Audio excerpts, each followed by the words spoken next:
everybody, welcome to Cartoon Boom. This is a show where we wake up with the Saturday morning sun, pop down on the floor with a big bowl of sugary cereal, and we'll try our favorite cartoons, both old and new. I'm your anthropomorphic cat boy, questioning his own existence, Joseph. And I'm a tutor who thinks maybe dying on the Titanic, not a bad way to go. My name's Chris. And today, we watched Night on the Galactic Railroad. This was suggested to us by our Patreon supporter and editor, Jack Fox. Thanks, Jack. Yeah, thanks, man, I think. Now get to editing. Yeah, well, let me just sum this up in one sentence before I go into everything else. Ash Ketchum as a cat on a on a train to heaven. That's all you need to know. Yeah. Ash Ketchum doing his best impression of Bella Swan from Twilight as a cat on a train to heaven. Sure. And you have not seen those movies. No, so I don't know what you're talking about. Okay, this is what I mean. Where like every line is I mean, that's really Ash Ketchum too. It's just mouth noises and heavy breathing. Yeah, there are a lot of mouth noises and transitional things. Yeah, just a lot of breathing. Yeah. That's the majority of the lines for the main characters. So the movie Night on the Galactic Railroad aired in 1985, sometimes translated as Milky Way Road, Night Train to the Stars, or Fantasy Railroad in the Stars. This is based on Hiroshi Masumura's 1983 manga adaptation of the 1934 Japanese fantasy novel written by Kenji Miyazawa. That's a lot of adaptation. It really is. So 4 versions of this book are known to be in existence, with the last one being the most famous among Japanese readers. The screenplay for this was by Minoru Betsuyaku, directed by Gasaburo Sugi? Not sure. Produced by Group TAC, T-A-C. TAC. Yeah. For a short synopsis, 2 kittens go on a metaphysical journey on a magical railroad train. I like that. That's fun. Oh, man. I like that. Yeah, that's pretty good. That makes it sound like a lot more fun than it is. I'm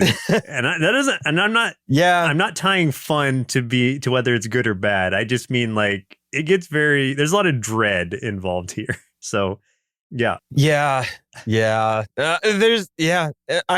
gonna be real honest with everybody. Fun ain't a word I would use to describe the film. Yeah, I think it might mislead you to thinking it's going to be a fun movie, and then you're like, oh no, this is like kittens. That's fun. Yeah, they're colorful, they're cute. No, oh no, it's not fun. Well, who are some of the actors who played in this movie? First of all, well, lucky for me, there's only 2 main characters. True. So that's going to make things real easy for me. So the voice of Giovanni in Japan was voiced by Mayumi Tanaka. And then in English, Veronica Taylor, as you mentioned, for years and years and years, was the voice of Ash Ketchum. Also, a few other roles that I want to mention from Veronica Taylor. And I know we've talked about her before. But was the voice of Sailor Pluto for quite a few English dubs of different Sailor Moon series, movies, things like that. April O'Neil from the 2003 version of Teenage Mutant Ninja Turtles and several subsequent games. And then play the character of Shia from the irresponsible Captain Tyler. That comes up in the next thing I want to talk about. So the only other main character, Campanella, voiced by Chika Sakamoto, and then Crispin Freeman. So this was crazy for me too, because 1, there's Ash Ketchum that I'm hearing, and 2, Crispin is my teacher. So, I'm hearing his voice, and it's throwing me off.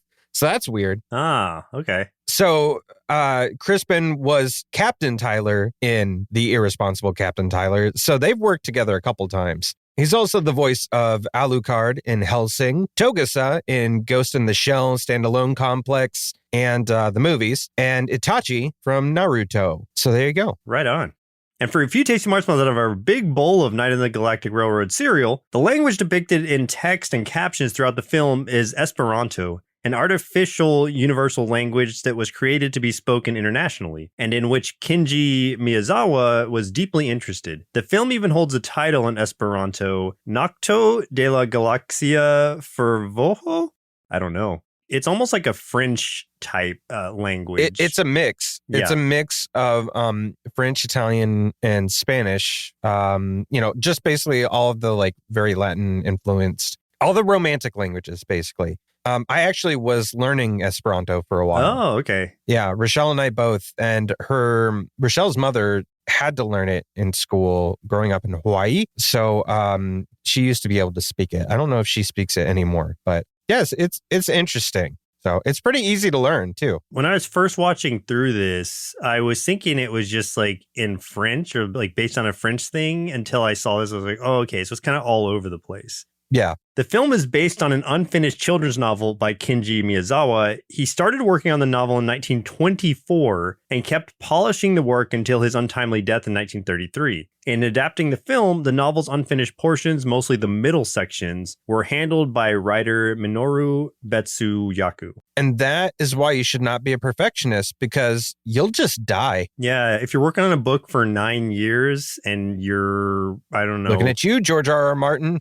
you're going to die. Just not going to finish ever. But yeah, so this was finished posthumously. The main characters here are portrayed as cats, and ironically, Kenji Miyazawa, the original author, is said to have disliked cats. So in his book, they were all humans. Like, it wasn't like they were cat people. The cat thing didn't start until the manga adaptation based on this book. And then this film it picks up the manga adaptation using the cats in place of humans. Even though there are humans in the film, which totally makes it make zero sense. It makes zero sense. But yeah, why couldn't it have just been the cat Titanic? Like, why did it have to be the Catanic? The Catanic. Why did it have to be humans? Yeah. Because they don't even react to each other being different species at all. It doesn't make any sense. No. So that is but nothing did.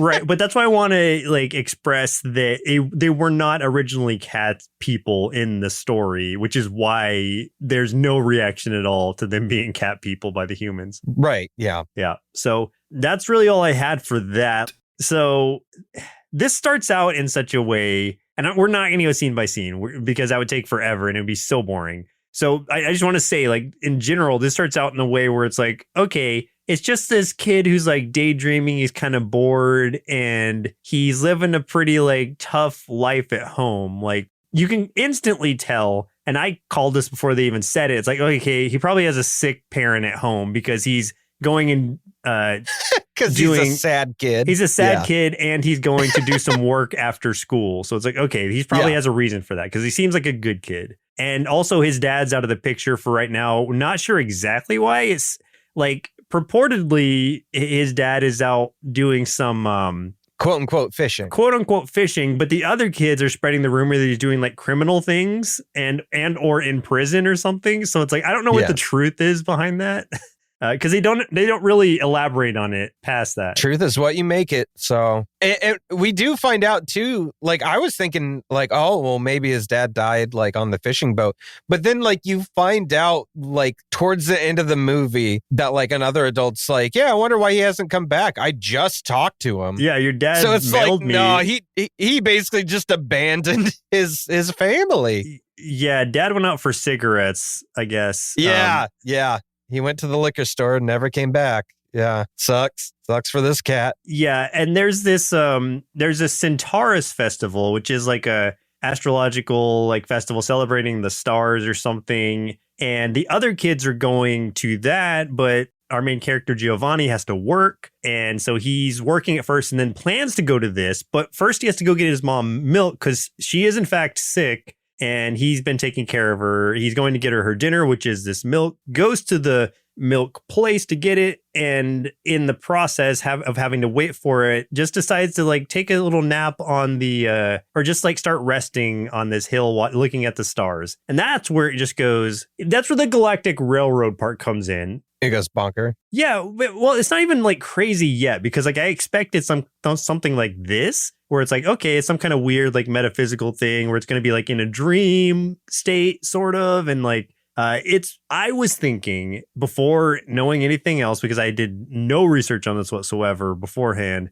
that it was just going to be like, okay, this bored kid is just kind of escaping his life by like imagining like taking a trip through the stars innocently enough. And it's going to be a fun romp. and or he got into the catnip and it's just something crazy is going on. What if the field he fell asleep in? What if it's a catnip field? That's possible. And he Maybe basically was just, this whole movie was just one big acid trip for this kitty cat. Yeah, inhaling the fumes of all that. Yeah. I mean, could have been. Because what I didn't expect was for Christianity to come into the picture in a big way.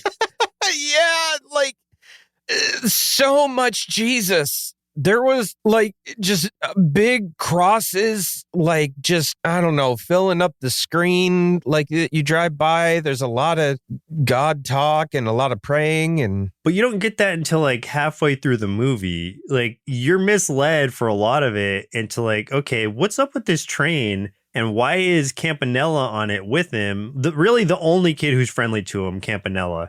So he's cool. Bud. Yeah, basically it's his best friend at this point. So he's cool with him being on this weird train ride with him. Campanella doesn't seem surprised. And Giovanni's like, I don't know what the heck's going on or where my ticket is or whatever. Yeah, we're gonna have trouble talking about this one again. Yeah, because I was just thinking about FLCL and how much trouble we had talking about it, and like I was going crazy, feeling like I was losing my mind trying to talk about it, and I feel like we're gonna find ourselves in a similar situation here. Yeah. Because nothing makes sense. No, it does and it doesn't. There's a lot of ideas there, but they're not meshed together well. I think let's go from this standpoint first. And then there's a few beats and points I'd like to hit. But the first thing I think I want to ask is let's get some of the basics out. Animation. How did you feel about the animation of this movie? Like how everything looks? I like the animation. It's your basic like classic anime style. It was very clean, very well done, with some really nice effects going on in the background. Pretty colors, so animation, too. Yeah, very pretty. 1985 animation. So I think it looked really good. I had no complaints about the animation. Yeah. Now, as far as how long every scene lingered during those animations, this is like I know that got to you big time.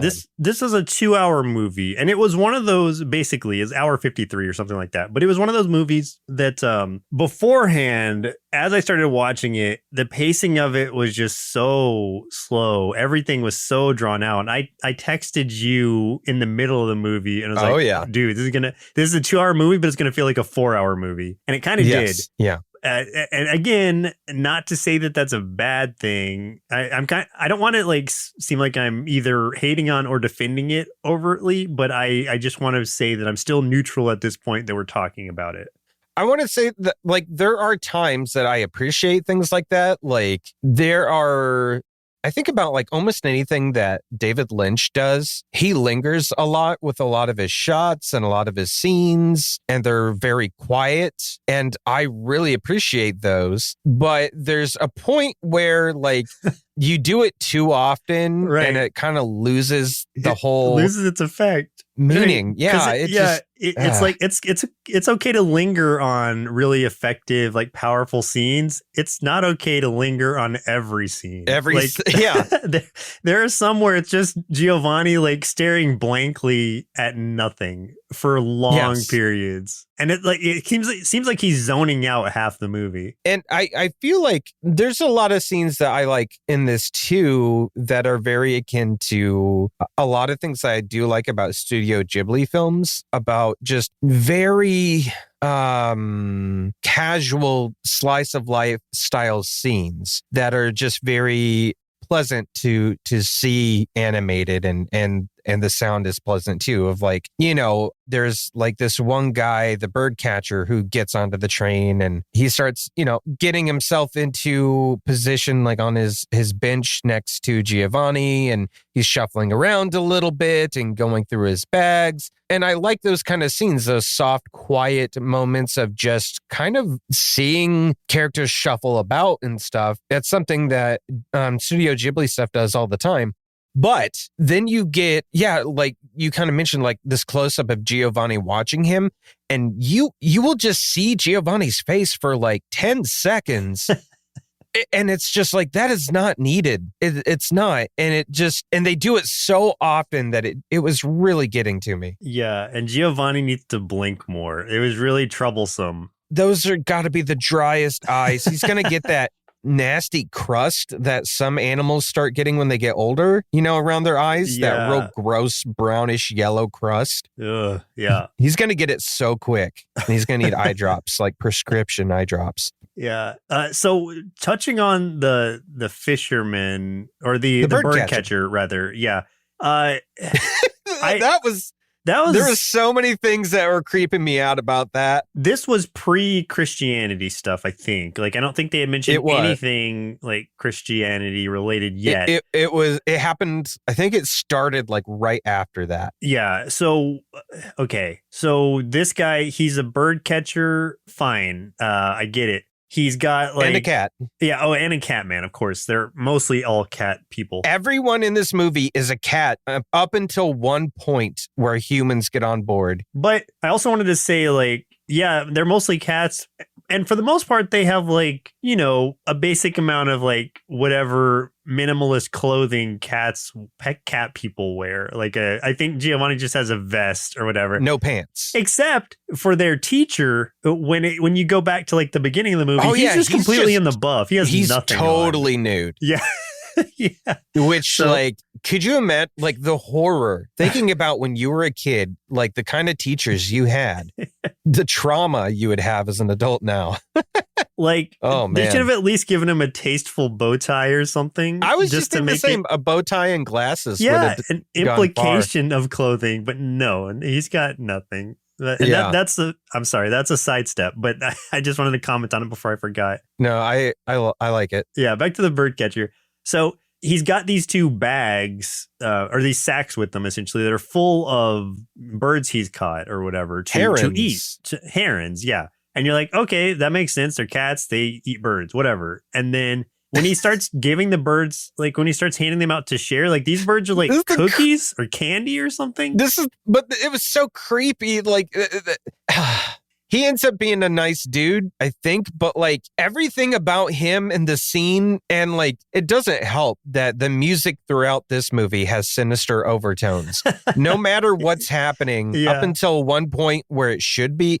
There is one scene towards the end where it should be more scary, and instead it's really silly, happy music, and it makes no sense. But it's sinister-ish kind of music, and the guy, they keep giving him this real creepy grin, and he's like, what, you've never had birds before? You've never eaten a bird? Because they're like appalled, and he's just like, I'll give you a bird.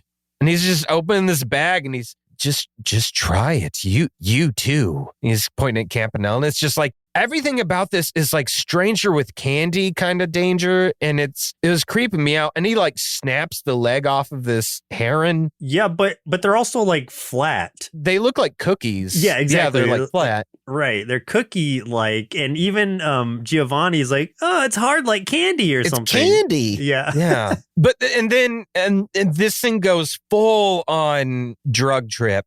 As if it weren't weird already. Go on. Yeah, once the guy disappears out of the train and shows up outside as all these herons are coming at him, and then he like is violently wrestling some into his bag, while the other herons are just slamming into the ground and turning into like puddles and melting away. And then he cheers and falls backwards, and the same thing happens to him. He just turns into a puddle and melts into the ground. And I'm like, did he just Alex Mack himself? Like, what happened? What is this movie? And then he's back on the train. He's like, and then he shows back up on the train later. That was fun. Yeah. And he's just like, oh, dude, that was so sick. It was so good. And I'm like, I don't know what's happening. I was wondering myself if someone slipped something in my breakfast, like, I don't know what was happening. The next person we run into is this blind wireless operator who the kids are helping like get to his station. Like he's trying to walk down the aisles of this train, but he's kind of tripping over. So the kids help him. He goes to his operator station, whatever, with his headphones, just trying to like crack this code that he's getting in. That's just these bits and pieces he's hearing of words that end up being part of this hymn, hymn 306, Nearer My God to Thee. That's when it starts. Yeah, so that's where it's like, okay, so I'm getting a little bit of religious undertone here, and then it turns into complete overtone after that. Yeah. Like, it's not subtle anymore. Yeah, then it becomes Jesus beating you over the head with the Bible. Yeah, that old lady singing it, the creepy old lady singing it, that is going to haunt my dreams or my nightmares for a while, because like the way that they were singing that song made it real creepy. It was disturbing. Yeah. Yeah, there's a lot of creepy stuff in this film. I think that, I don't know what it was supposed to be, the Dark City, or there were stones. I don't know what it was, but there was this place the train passed through that had that real creepy music, and it almost looked like some sort of stone city at one point with that rotating blue and yellow light. Do you remember that? Oh, yeah. Yeah, they didn't even stop there. They just passed right through it. Yeah. Yeah, it had nothing to do with anything else.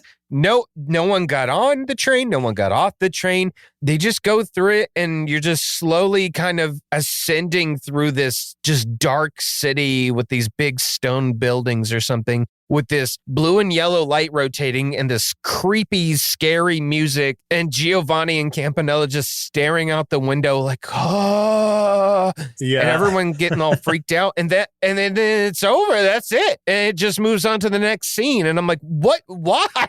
Yeah, I thought they were gonna stop there and it was gonna be like a longer scene, but no, they just passed through it. Just drive by that creepy place. It's like, oh no, we don't stop here. I would love to hear you talk about the Titanic, folks, though. Yeah. This is where the humans get on. Okay, so the bird catcher is gone after this point. He's left. And it's funny because like Giovanni is talking about it like, man, I kind of wanted him to leave because he was bothering me or he was annoying or whatever. But now I feel bad that he's gone or I feel bad that I wanted him to leave.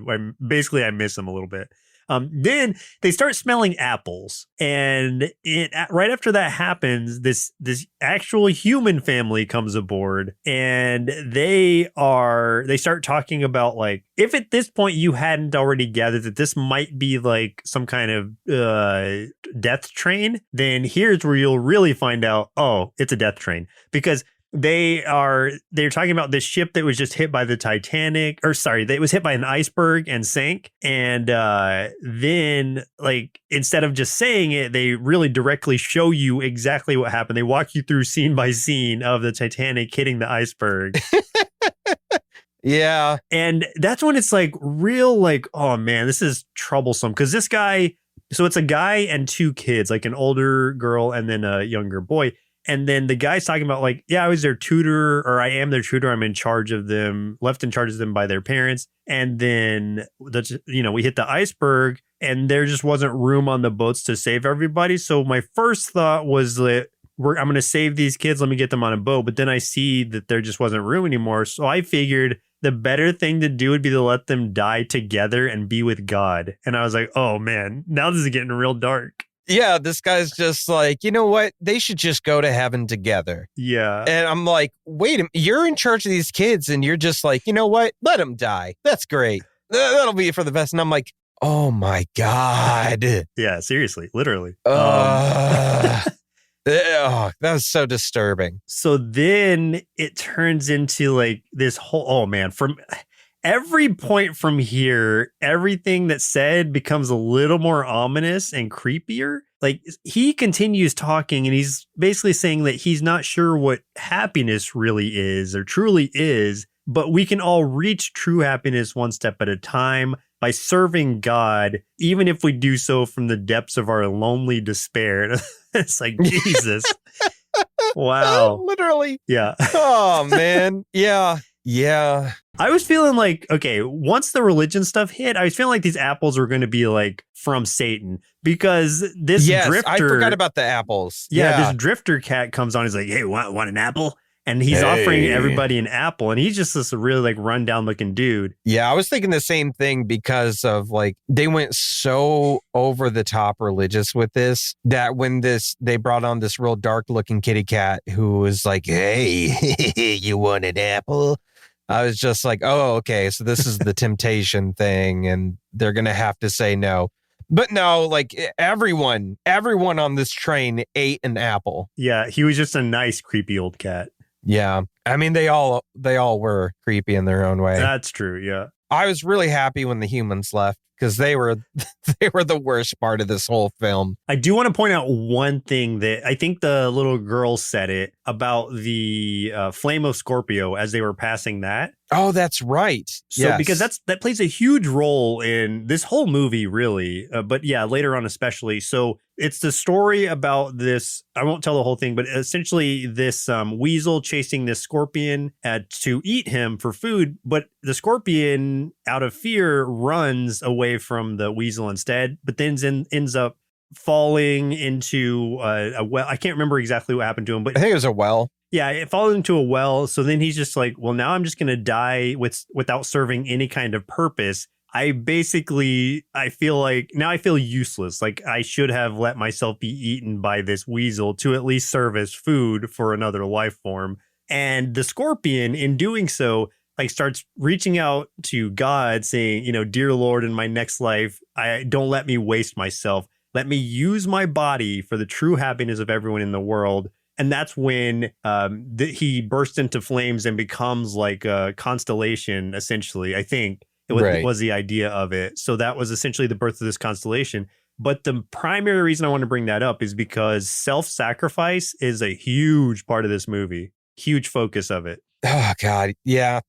I think we saw some more iconography because we see that big cross several times. Yeah, the Southern Cross. Yeah. The Southern Cross is what they call it. We also see, for whatever reason, they go by like a cottage and you see Giovanni out there at it, waving to the train that Giovanni is currently also on. So like he sees himself out there. And everybody else just like, hey, I recognize that guy from somewhere. And Giovanni's like, oh yeah, me too.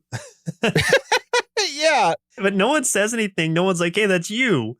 And these things never get explained, man. Like none of this gets explained. I don't, there's a lot of religions I don't know much about. So maybe there's a lot of like symbolism in there, but it went over my head. As someone that was forcibly was forced to grow up in a very religious household, I don't know a lot of what happened in this movie. I don't understand a lot of it. Yeah. So, yeah, I can say, no, I have no idea, man. There's a lot, pretty quickly that, this is a death train. Yeah. People go on here when they're dead. And I'm pretty sure you can, there's been subtle drops and hints throughout the whole thing that Giovanni snuck aboard. He's not dead, but Campanella definitely dead. His buddy's dead. Because Campanella's kind of just checked out the whole time. He's really only responding to things that Giovanni's saying, not really starting much dialogue himself. And he's been dodging questions. Right. Or answering in really short form. And then when Giovanni presents the idea, is like, hey, let's just keep going like this forever. We'll always be like this, won't we, Campanella? And then Campanella's just like, yeah, I'd like that. And then he just starts crying. Yep. And you're like, oh man, he knows. Yeah. Then they get to a black hole and Campanella's like, oh, this looks great. Look at that field. Okay. So yeah, Campanella had been talking earlier about how his mom was calling out to him or something or whatever. Yeah. He heard, or his mom was wanting something from him, but I guess his mother had passed away. And so this was essentially, because he starts saying again, this is where my mother is reaching out from or something like that. And this black hole is I think true heaven is what he was saying it was. That's what he says. It's just a straight up black hole though. He's talking about seeing all this stuff. It's playing some eerie music and stuff. And he's like, oh yeah. And I'm like, I'm pretty sure he's going to hell. Campanella's going straight to hell. But it's interesting because it's I think it's a matter of perception here because Giovanni challenges him. He's like, what are you talking about? It's just a black hole. He's like, no, but it's true heaven. There's a field out there. I see all of this. And that's where my mother is waiting for me. And Giovanni's like, what? I no idea what you're talking about, bro. And word for word, you nailed it. Yeah.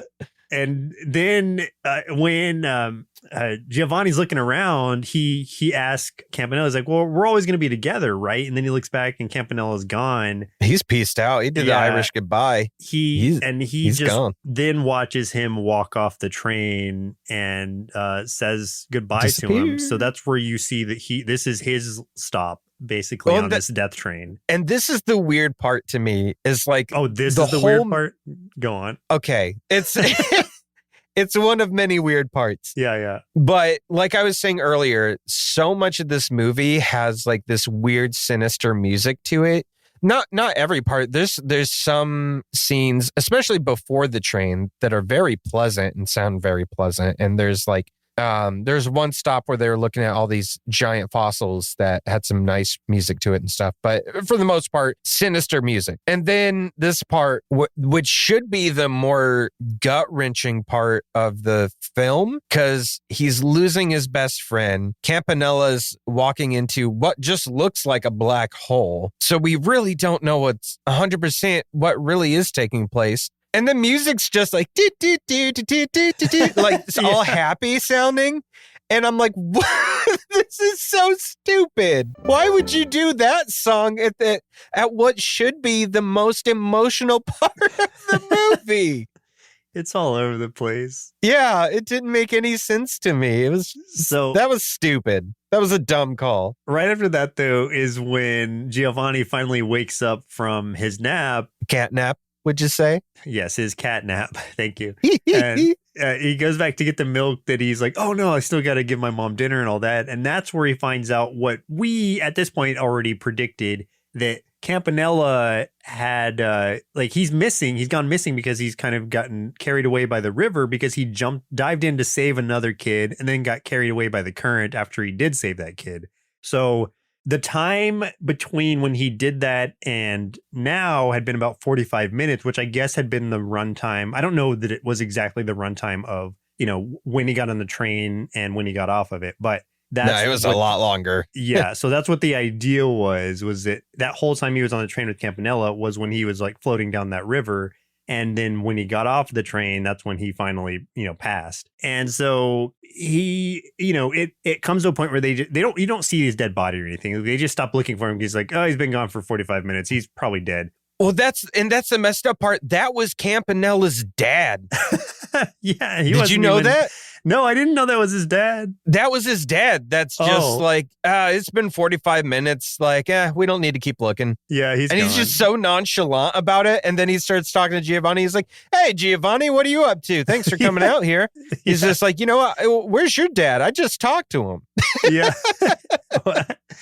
Yeah, Campanella's dad didn't give two craps that his kid just died. He's just like shooting the breeze with everybody. Oh, hey man, thanks for coming out to this lake where my kid just drowned. How you been? As a send off of creepy vibe, like one of the last things that Giovanni says is essentially, to the universe, to the Lord, is like, I vow to be like that scorpion that I was talking about earlier. For the true happiness of everyone, I will let my body burn 100 times over. And that's like, then he's just like, no matter where I go, we'll always be together. We're talking about Campanella. So it's like, I was like, what is this movie doing? I was wondering if it was like basically a specifically a Christian film, but it wasn't. It was just like this guy, this Japanese creator that was fascinated by these ideas that kind of like crafted out this story in order to dive into them further. So that's what I thought was really interesting about it. It's something. It is something. It's something. Whew. Well, Chris, it looks like it's about time we send our kids aboard the space train to learn a valuable lesson about self-sacrifice, or at least just to pet some cute cat people. Then see what they thought of Night on the Galactic Railroad. Man, I don't know what was in that heron candy I just ate that strange man just handed to me from his bag, but that movie was weird. I had no idea what was going on, but I still kind of liked it, and it made me want to take a nap. Good night. This movie was a little slow, but also turned into a very pretty, kind of scary journey. I'm not sure what my main takeaway was supposed to be from it, but it definitely made me feel guilty about not feeding myself to weasels. Yeah, so we must always be vigilant about the hunger of weasels. If you You take know? nothing else away from this movie, let it That's- be yeah. to feed your body to willing weasels. Yeah. What if that was like what the message was? You know? Yeah, what if this movie was written by weasels? Sacrifice yourself to the weasels. To your weasel gods. Oh, man. Give unto thy weasel. Yeah. Great. I think that's what it was. Oh, Yeah. man. Okay. I'm really curious to hear, like, what did you think about this movie overall? Oh boy. I have so many things to say about it. So please share. Yeah, I've got some things to say. Well, first of all, I got to say, I think this is probably the weirdest thing that we've ever watched for this show. I say that full well, like knowing that we did Fooly Cooly, but this was so strange, just in a totally different way. First of all, I do want to say it looked amazing, beautifully colored, which we talked about. I think that was the biggest standout for me. And the designs and the surreal atmosphere it created were great. And I do want to compliment the music and the sound design, because I think that was like the biggest star of the film for me. I did enjoy the weird music and the overtones that it had throughout the whole thing. And like, I don't know, there was like a lot of scenes that just the sound alone just made me incredibly happy. And it was, I think the biggest part was like in the print shop, like really early in the film, when he's working in the print shop. For whatever, that was such a relaxing scene for me. But yeah. Where it lacks for me is both story and cohesion. And I know that a lot of that is to an intentional degree. I think it's very much kind of an art film meant to be experienced rather than, you know, obviously this is not a popcorn movie. It's not like sit down with your kids and have a big old fun, you know, entertaining watch that you're going to laugh and point at the screen and, you know, you're not going to be quoting this movie. It's something to dwell and reflect on for sure. It's just, it was so incredibly slow paced. There was so many moments where I was left wondering what the heck was going on. How long is this film gonna keep going? That happened multiple times where I'm just like, I really want to check the time right now. How much longer do I have? And I think the biggest problem I have with it is I did not feel attachment to the main characters. Like, I understand their sense of companionship to one another, and there's a definite sadness in the end because of that. But they didn't have very many lines when you think about the overall scope of the film. It was more like the random folks around them that brought any kind of character or sense of character to the film. And with that said, there's no real character. I don't know. Just, it didn't feel like there was much character arc or development that I could get a feel for. I mean, at the end, Giovanni does say the line that, you know, he would burn for other people's happiness and stuff. But he seemed like he was already doing a lot for other people to begin with. He was a good kid. He was taking care of his mom to begin with. So it's like he was already sacrificing like his happiness for other people. So at the end of the film, to just be like, yeah, I'm going to continue sacrificing my happiness for other people. It's kind of like, yeah, there was no character development for him. He just got depressed because now his friend's dead. I don't know. It was weird, man. It was so weird, but it looked gorgeous. And I don't know, like this felt like ASMR, the movie to me, though. Like I could honestly, I can understand why this could be a comfort movie for some people. Like, I could have it on and go to sleep at night because of like basically the sound and how dark everything is, the colors, stuff like that. So there were things that I appreciated about it for sure, but it's something that I would be like, I would never watch it again and try to pay attention to it. Like, I never would attempt to pay attention to this film again. This would only be a put it on TV and go to sleep kind of thing. So with that said, I gave this film 2.5 bowls of religious overtones over the skull cereal. Yeah, I'm glad I didn't do any research on this one before watching it, because I think even if I had, I would not have been prepared for what we got at all. This was one of the slowest paced movies that I've seen in a very long time. And while that's not necessarily a bad thing, depending on who you're asking, a lot of it was done so meaningfully and with intention, but there was some of it that just really dragged. Like the scenes you were talking about with just like Giovanni staring at nothing for like 10 seconds. And it's not like those were just, I don't know, moments either. That was happening all the time. And I get it from a certain perspective. It's like, okay, so maybe it's like him being introspective in a way or something, but like we're not reading that really. He just has blank glass eyes that we're just staring into. But okay, as for me about this movie, like I found myself really fading in and out of it at first when I thought it was just about like a bored cat kid who happened upon some catnip or something. But once the overtly Christian tone started to shine through, that's when it really had my attention. Not that I was like interested in like where it was going exactly, but that's when I was really started like, okay, so there's something weird going on here. I need to find out what it is. And the overall message of self-sacrifice as the ultimate goal in life was intriguing and prevalent throughout the film.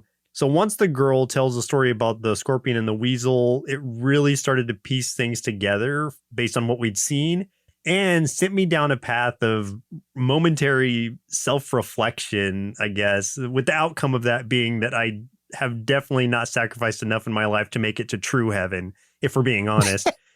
And I will say, though, kudos to them to deciding to use the colorful anthropomorphic cat people, because I don't think that the theme alone would have been enough to carry me through it had they all been just human characters. So it's probably a good decision to have colorful cat people.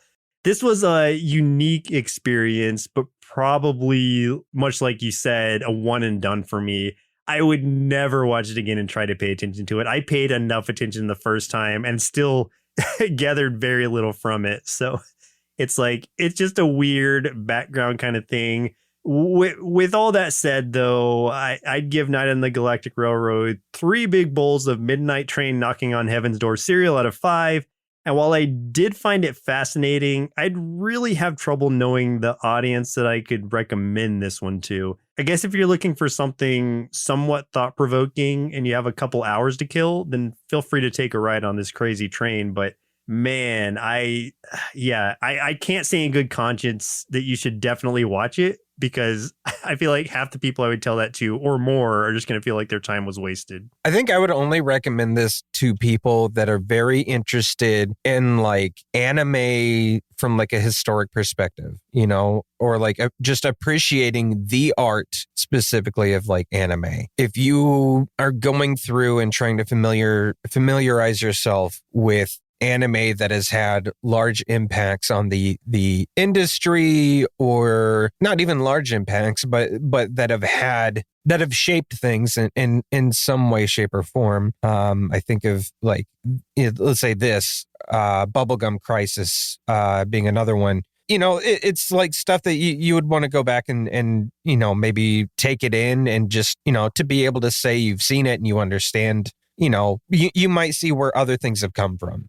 Because like, as much as I'm not a huge fan of this, I can totally see where some Studio Ghibli things may have, you know, taken some stuff from this, you know, like there's other, and not just Ghibli, but like there's other anime that has come after that. I'm like, I could totally see where they may have seen this and that might have influenced what they did. Yeah, I feel like in a way there are some things that are influential about this, but I think that's in pieces, right? Like I don't think as a whole it's very strong, but I think it has moments that are memorable.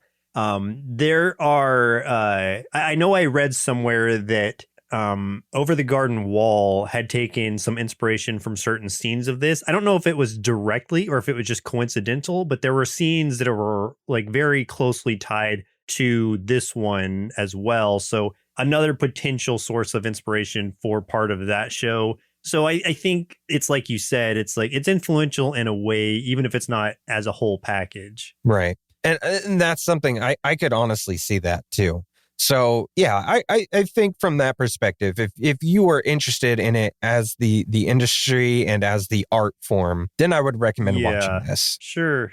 So, or if you just want a real weird ride and you want to see the most trippy thing and you have 2 hours to waste, here you go. Yeah. Make sure you have them to waste, because you may or may not feel like they were productive hours at all.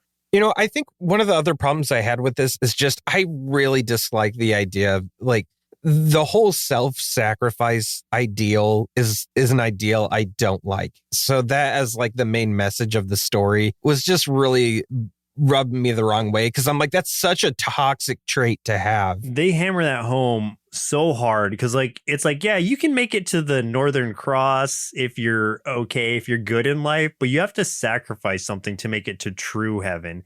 On top of that, like if you're like I don't know, in Giovanni's spot versus Campanella's, it's like you can't even see what true heaven looks like if you're not ready for it. So take that, right, Giovanni.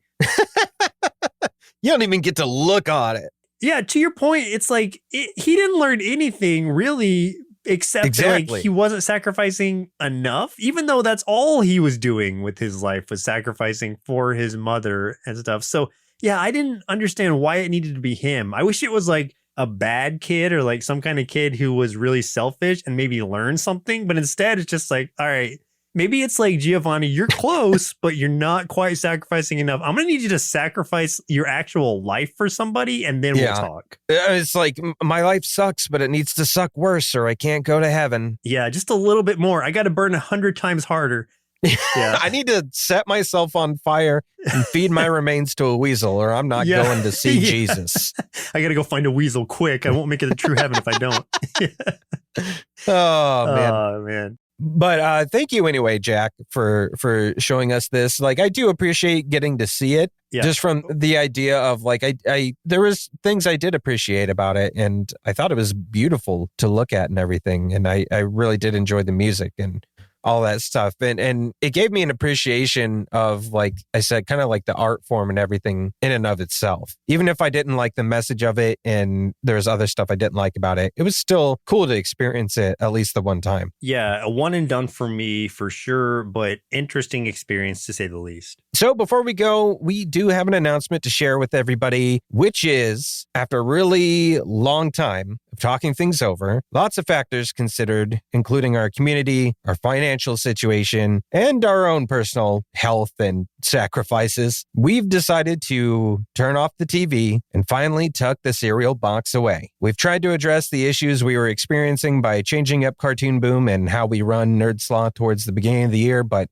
you know, we just couldn't keep bailing out the water with a bucket when there's a hole in the ship. So we are going to be ending Cartoon Boom after a few more episodes. We do have several more episodes planned, with our final episode to launch probably around the end of June. And it's not going to be the end of me and Joseph, as we have a different show we recently launched to soften the blow a little bit.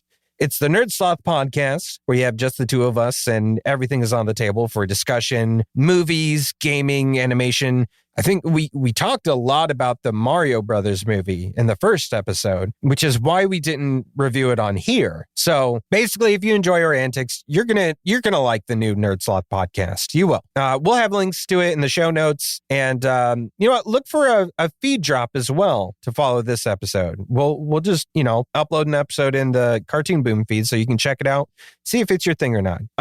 We realize there's gonna be a lot of disappointment out there. There's gonna be some folks that are sad, that have been listening to this podcast for a really long time, and you don't want the show to end. But we can say, as the hosts for Cartoon Boom for the last 7 years, it's run its course, and we're looking forward to what's next. So we're not going to be taking any more suggestions for the remainder. So Joseph and I can bring you some episodes that we've been wanting to do and just haven't gotten the chance. So strap in, because it's going to be a pretty wild several weeks till we wind down to the end. And I don't think any scorpions or self-sacrifice will be involved at all. So you don't have to worry about that. No scorpions or weasels will be harmed in the process. Yeah. Oh man, that nearer my God to thee thing. I'm just like that old lady singing that is in the back of my head You're right still now. thinking about it, huh? It's oh, man. creeping me out, man. I'm Nearer you're my gonna take that to your God deathbed. to thee. I am, and I don't know if I'm not going to make it to true heaven. We've already figured that out. No, you're going to true hell now. I just just imagine late at night, you're going to be like sitting in the corner of your room, like on the bed, just rocking back and forth, singing it just like that old lady.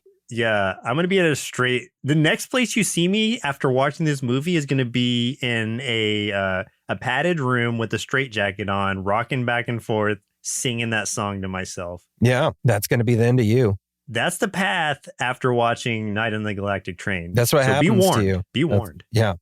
All right. Well, listeners, looks like our milk supply is now run dry. So it's time for us to say goodbye. And next week, we'll be watching Centurions, suggested by Joseph. Hey, you know what? This is one that yeah, it is me. It's one that I thought we watched a long time ago. And I would have gone to my deathbed thinking that. Yeah. And till Chris told me today that that was not the case. Yeah. So I really like that show, and I love that, just the toys from it and the franchise itself. So I wanted to bring that in one of our last episodes to finally get it covered. I'm excited too, because I honestly don't think I've ever watched it, but I had a lot of the toys. So I'm excited for it. Okay, I haven't looked at anything, but I think I could tell you all the characters' names first and last without even looking at the IMDb or anything. I know the bad guy's name, but the main character, so their names are, so the flying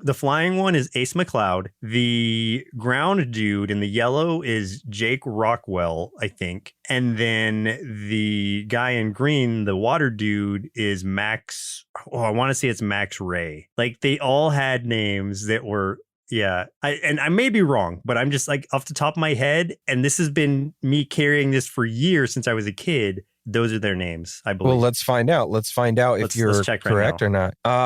Jake Rockwell, yes.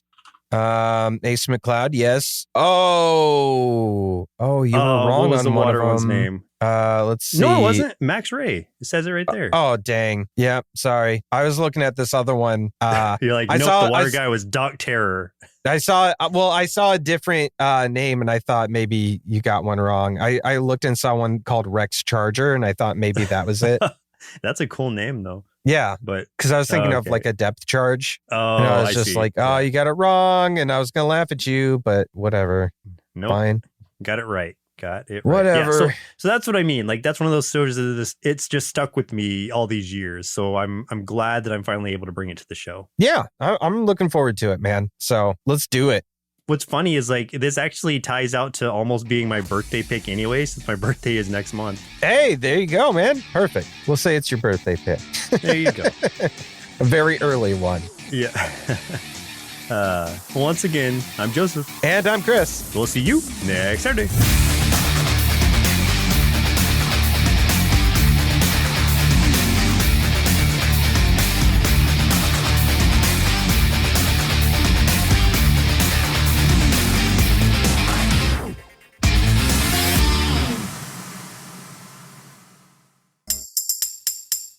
Presented by Nerdsloth, a place for lazy nerds.